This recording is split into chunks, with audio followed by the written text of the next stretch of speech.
வணக்கம், வந்தனம், நமஸ்காரம். ஹாரிஸ் கிச்சன் சார்பில் உங்களை எல்லாரையும் வரவேற்கிறதுல எனக்கு ரொம்ப மகிழ்ச்சியா இருக்கு. வியூயர்ஸ் எல்லாருக்கும் கார்த்திகை தீப திருநாள் வாழ்த்துக்கள்.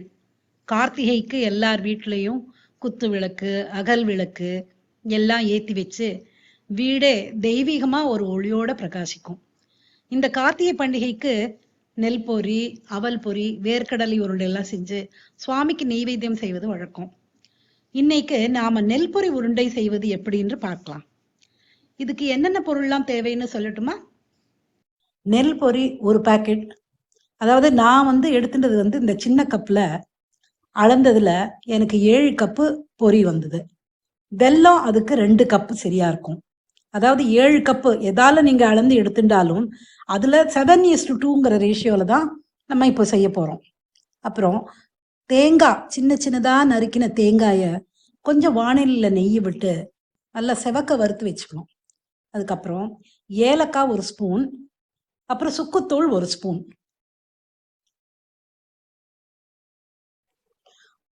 வாணலியை அடுப்புல வச்சு நெல் பொரிய லேசா வறுத்துக்கணும். இன்னொரு அடுப்புல வெல்லத்தை கொஞ்சம் தண்ணி ஊத்தி கரைச்சு வெல்லம் ஃபுல்லா கரையிற வரைக்கும் சூடு பண்ணலாம். அப்புறம் வடிகட்டியை வச்சு இந்த வெள்ளை கரைசலை வடிகட்டி வாணலியில ஊத்தணும். அதுக்கப்புறம் பாகு காய்ச்சணும்.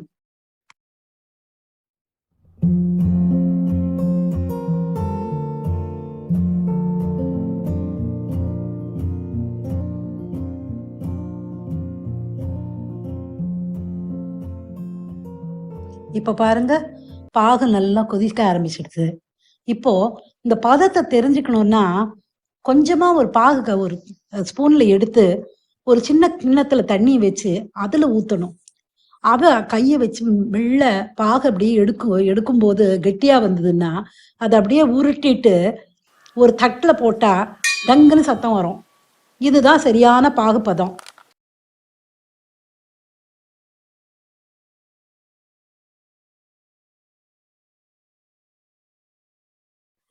இப்போ பாகுல ஏலக்காய் பொடி, சுக்குத்தூள், அப்புறம் வறுத்து வச்சிருந்த தேங்காய் துண்டுலாம் இருக்கு இல்லையா, அதெல்லாம் நல்லா சேர்க்கணும்.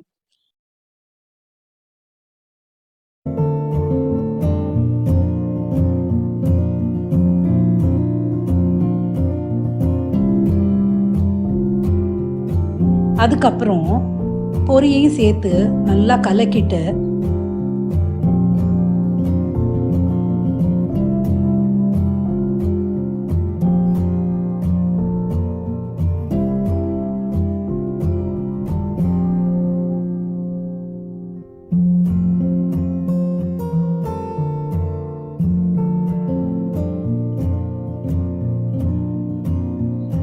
அடியிலேருந்து கரண்டி வச்சுட்டு நல்லா சேர்த்து கலக்கணும்.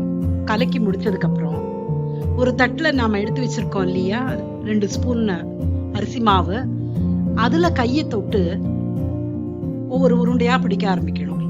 அப்பதான் உருண்டை கையில ஒட்டாம நல்லா வரும். இப்போ நம்ம பொரி உருண்டை தயார்.